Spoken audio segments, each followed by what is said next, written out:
ஓம் நம சிவாய. இனி ராவணனின் காமக்கதையை சொல்கிறேன். கரியமலை போன்ற மேனியும் 10 முகமும் பார்ப்பதற்கு பயங்கரமான அகோர ரூபமும் 20 புஜங்களும் பராக்கிரமமும் கொண்டவனாய் விச்ரவசுவுக்கும் கேசி என்பவளுக்கும் புத்திரனாக பிறந்தவன் ராவணன். அவன் தனக்கு சமானமான மேகநாதன் என்னும் புத்திரனை சகாயமாக கொண்டு இந்திரனை பிடித்து பாசத்தால் கட்டி சிறையில் அடைத்து உலகத்தையும் ஏகபோக ஆட்சி செலுத்தி அதிரூப சுந்தரிகளான அநேகம் அப்சர மங்கையருடன் கிரீடித்தும் மயன் என்பவனது புத்திரியாகிய மண்டோதரியை மணந்து அவளோடு சுகித்து கொண்டும் இருந்தான். இவ்வாறு பெரும் செல்வமும் பல சுந்தரிகளின் சுகமும் அனுபவிப்பவனாக இருந்தும் பரஸ்திரீகளையும் கூடி அனுபவிக்க வேண்டும் என்று எண்ணமிட்டு காம மோகிதமான சித்தத்துடன் இருந்தான். சம்பரனுடைய மாயா மனைவியான மரப்பதுமையின் கட்டழகை தன் கண்கள் இருப்பதாலும் ராவணன் பார்த்து காமபோதை கொண்டு எவ்வகையிலாவது அவளை கொண்டு வர வேண்டும் என்று கருதி தன் படை வீரர்களோடு பாதாள லோகத்தை அடைந்து அங்கே விஸ்வகர்மனால் நிர்மிக்கப்பட்ட சம்பரனது இரத்தின மாளிகையில் நுழைந்தான். அங்கு நுழைந்த உடனேயே அங்கு மயனால் நிர்மிக்கப்பட்டிருக்கும் சூத்திர பாசங்களால் கட்டப்பட்டு வஜ்ரமயமான காராகிரகத்தில் பந்திக்கப்பட்டு அங்குள்ள சூத்திரங்களாகிய மேஷங்களால் முட்டப்பட்டும் மிதிக்கப்பட்டும் மிகவும் துன்பம் அடைந்தான். அதை கேள்விப்பட்டதும் அவன் பத்தினியான மண்டோதரி மிகவும் துக்கித்து பாதாள லோகம் சென்று தன் தந்தையாகிய மயனிடன் மிகவும் கெஞ்சி, தந்தையே, என் கணவன் எவ்விதத்திலாவது சைனிய சகிதமாய் சிறையிலிருந்து விடுதலை செய்ய வேண்டும் என்று பிரார்த்தித்தாள். அதனால் மயன் மாயாவதியை பார்த்து, அந்த ராவணன் என் குமாரியான மண்டோதரியின் கணவனாதலின் நீயே உன் நாயகனுக்கு இத வார்த்தைகளை சொல்லி அவனை விடுதலை செய்து கொள் என்றான். அவ்வாறே மாயாவதி சம்பரனிடம் சொல்லி வஜ்ரமயமான சிறையில் இருந்த ராவணனை அவனது சைனியங்களுடன் விடுதலை செய்தாள். ராவணன் பெருமூச்செறிந்து நாணத்தோடும் தாகத்தோடும் பசியோடும் வெளியே வந்து மாயாதேவியை கண்டான். அவள் அவனுடன் பேசத் தொடங்கினாள். ராவணா, உன்னுடைய முகம் தசா என்னும் கரும் பாம்பு போல அகோரமாகவும் உன் ரூபம் பைசாசம் போல பரம விகாரமாகவும் இருக்கின்றன.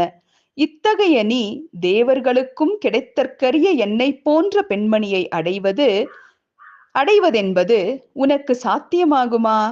நிசாசரா, உலகத்தில் தன் வீட்டில் கட்டிய மனைவி இருக்க பிறன் மனைவிகளை விரும்பி பாசபந்தமாகி துன்பம் அடைவது ஏன்? அப்படி கோருவதற்காவது தன் நாயகியை காட்டிலும் பரஸ்திரீயிடத்தில் அப்படி என்ன விசேஷம் இருக்கிறது? உன்னை போன்ற துஷ்டனுக்கும் பிறன் மகளிரிடம் விருப்பம் உண்டாவது அவனுடைய ஆயுளை குன்றச் செய்து அவயங்களுக்கு எல்லாம் உபாதை உண்டாக்குவதற்கு அல்லாமல் வேறெதற்கு பயன்படும்?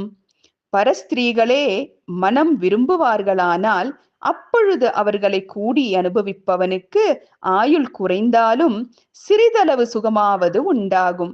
அப்படி இல்லாமல் உலகத்தில் ரூபவதிகளாக இருக்கும் மங்கையர்களின் யுக்தாயுக்தம் பாராமல் அவர்களின் வெறும் உடல் அழகிற்கு வீணாக மோகிப்பவர்களுக்கு ஆயுள் க்ஷீணமாவதற்கு திருஷ்டாந்தமாக அப்பொழுதே மரணம் ஏற்படும். மிக்க அருவருக்கத்தக்கதும் கிருமியாதிகளுக்கு பிறப்பிடமானதும் பெண்கள் பார்ப்பதற்கும் அசங்கியமானதுமாகிய தவளை போன்ற தேகமுடைய ஆடவர் சிலர் தமது தேக சுகத்தை விரும்பி பரதாரக மனம் முதலிய மகா பாதகங்களை தேடிக் கொள்ளுகிறார்கள். ஆடவருக்கு பிறன் மனைவியை விரும்பி மோகிப்பதால் உண்டாகும் சுகம் அனுவலவாக இருந்து பிறகு அது மலை போல பரிணமித்து துக்கஸ்வரூபமாகும். உலகத்தில் புருஷர்களாவது மாதர்களாவது இவ்வுண்மையை அறியாமலேயே உன்னை போல தீய செயல்கள் புரிகிறார்கள். உடலை தரித்த புண்ணியசாலிகள் அப்பொழுது சிறிது துக்கமாக இருந்தாலும் அதுவே பின்னர் சுகாத்மமாயும் எண்ணிறைந்ததாயும் விருத்தி அடையத்தக்க நற்செயல்களையே செய்வார்கள்.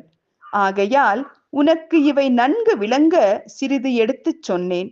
இனி எப்போதும் இத்தகைய செயலை விரும்ப வேண்டாம்.